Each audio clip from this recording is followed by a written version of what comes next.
சிறகடிக்க ஆசை சீரியலில் அடுத்த வாரத்துக்கான எபிசோடில் சிந்தாமணி இருந்துட்டு ஃபைனான்சியர்கிட்ட அந்த வீடு என் கைக்கு வந்தே ஆகணும், நீங்கள் ஒரு வழி பண்ணுங்கள், 38 லட்சம் எனக்கு இமிடியேட்டாக தேவைப்படுதுன்னு சொல்லி ஒரு நோட்டீஸை விடுங்க, மற்றதை அந்த 38 லட்சத்தை தர முடியும் உடனே அவங்களால தரவே முடியாது. அதுக்கப்புறம் நம்ம அந்த வீட்டை நம்மளோட கைக்கு நம்ம கொண்டு வந்துடலாம் அப்படின்னு சொல்லிட்டு சிந்தாமணி ஒரு பக்கம் பிளானை போட்டு கொடுக்குறாங்க.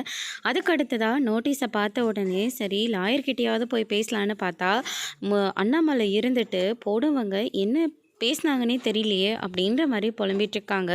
என்னடா ஆச்சு, இந்த நோட்டீஸ் பிரச்சனை முடிஞ்சுதா அப்படின்னு சொல்லிட்டு கேட்கவும் 38 லட்சம் அவங்க கேட்ட டைம்குள்ளே கொடுக்கலன்னா வீடை ஜப்தி பண்ணிடுவாங்களாம்ப்பா அப்படின்ற மாதிரி சொல்லிடுறாங்க.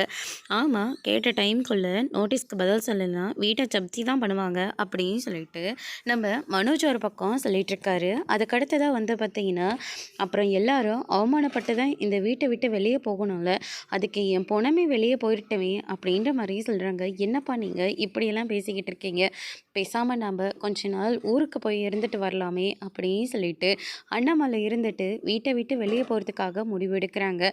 அதோட இன்னைக்கான பிரமோ முடிச்சிருக்காங்க. இனி சிறகடிக்க ஆசை சீரியல்ல நம்ம முத்து மீனாவும் அடுத்து என்னெல்லாம் செய்ய போகிறாங்கன்றதை வெயிட் பண்ணி பார்க்கலாம். தேங்க்யூ.